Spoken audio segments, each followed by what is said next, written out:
Okay, YouTube, this is my first in a series of videos in which we're going to be sketching graphs. And so we're actually going to start by introducing the concept of the coordinate plane before we look at some sketching here. And then we'll talk about how we do this on a graphing utility. But let's go ahead and start with the XY coordinate plane here. You've likely seen this before, but the XY coordinate plane, or the Cartesian coordinate plane, named after this gentleman right here. I did pull up a picture.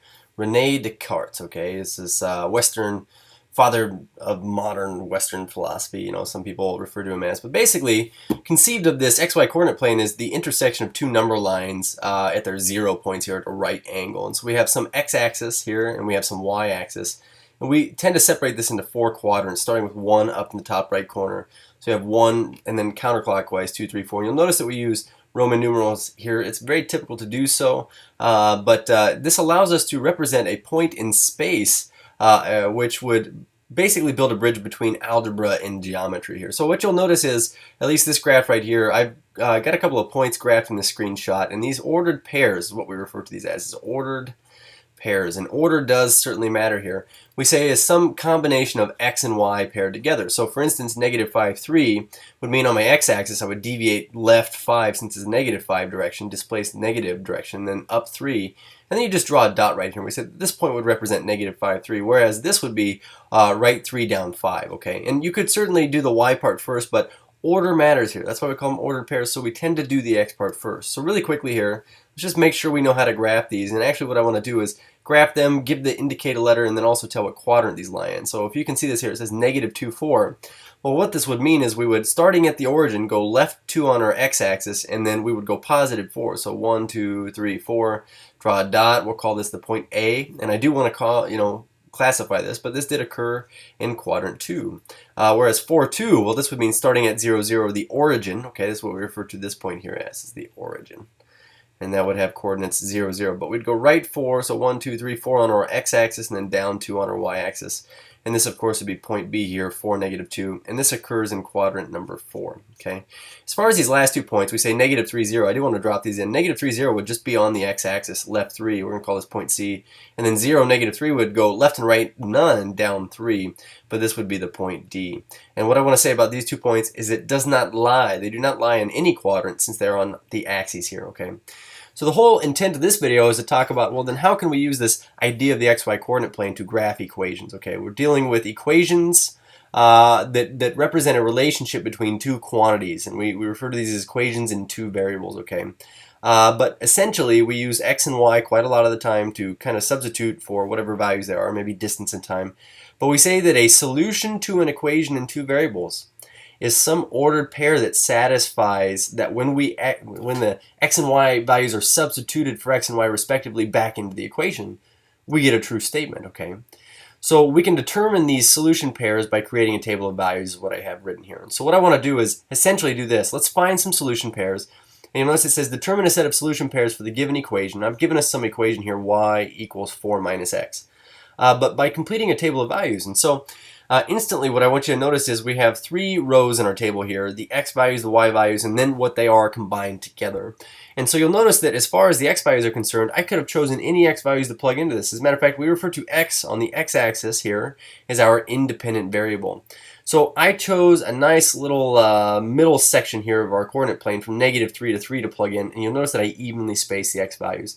So these are usually good ones to use. So let's go ahead and plug these in. So when I'm saying, okay, well, let's find some solution pairs, start with negative 3, I'd say, well, when I plug this into the equation, I get y equals 4 minus, well, an x is equal to negative 3. So in this case, I would get, well, plus a positive 3, we'd get 7. And so the idea here is this. Our ordered pair would be when x is negative 3, y is equal to 7. And then the one thing I want to point out here really quickly before we kind of fill out the rest of this table is essentially we said that this is a solution. And the reason why it's a solution is because when we stick it back into this equation, y equals 4 minus the input x, x, we'd say if I were to take out the x and y and substitute in this pair of values that I just found here, we'd say when x is equal to negative 3 here, we'd say that y would be equal to 7. And so notice that I get 7 equals 4 plus a positive 3, which is 7. This is a true statement. So all of these points we fill out here and then go graph are going to be solution pairs. So when we plug in negative 2 into this equation, we would have gotten 4 plus a positive 2, we would have gotten 6. So our ordered pair would be negative 2, 6. If we plug in negative 1, we get y equals 4 minus a negative 1, which is really 4 plus a positive 1, so that's 5. And I say negative 1 gives us a y value of 5. When you plug in 0, well, 4 minus 0 is just 4. So we get plugged in 0, got out a 4, and you'll notice that there's a pattern here. I'm going to go ahead and fill in the rest of these for the sake of time, but we'd say that I get this ordered pair 1, 3, we get 2, 2, and then 3, 1. So what I'd like to do is actually go graph these now and then really talk about interpreting what they mean. So if I were to go left 3 and then go up 1, 2, 3, 4, 5, 6, 7. Okay, so I get left 3 up 7. I go left 2 up 6. Well, 6 is 1 below this and 2 is 1 to the right of that. We get left 1 up 5.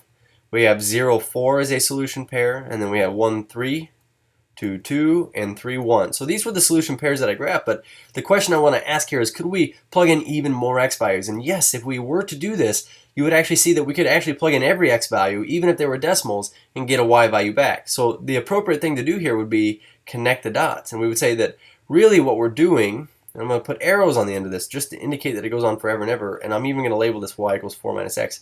What you're really doing is seeing the set of solutions to the equation. So we say the set of solutions to equation y equals 4 minus x. So there are infinitely many of them, and the nice thing about a graph is it actually allows us to see the relationship between x and y, as well as gives us a bunch of ordered pairs that would cause this to be true.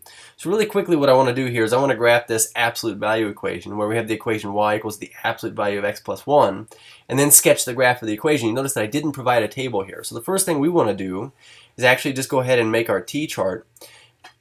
And what we're going to plug in here, and I'm even going to say that this is the absolute value of x plus 1, is negative 3, negative 2, negative 1, 0, 1, 2, and 3. And again, I just choose these arbitrarily. So I'm actually going to start by plugging in 0, since I think that's a pretty easy thing to do.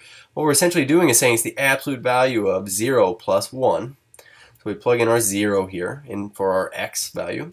And then we say get the absolute value of 1 is 1. How about if we plug in 1? Well, I would have gotten an absolute value of 1 plus 1, which is the absolute value of 2, which is 2. If I plug in 2, I get 2 plus 1 in here. Absolute value of 3 is 3.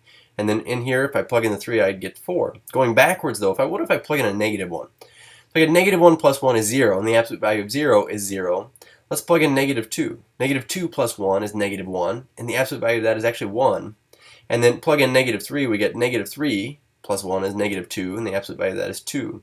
So going up here and graphing these ordered pairs, we can see that a little bit differently this time. You don't actually have to write that third column on the table. You can actually just go ahead and graph these ordered pairs as we have them listed, x, y. So we have left 3 up 2 for our negative 3, 2. We have left 2 up 1. Left 1 up and down none. And then we have 0, 1, 1, 2, 2, 3, and 3, 4.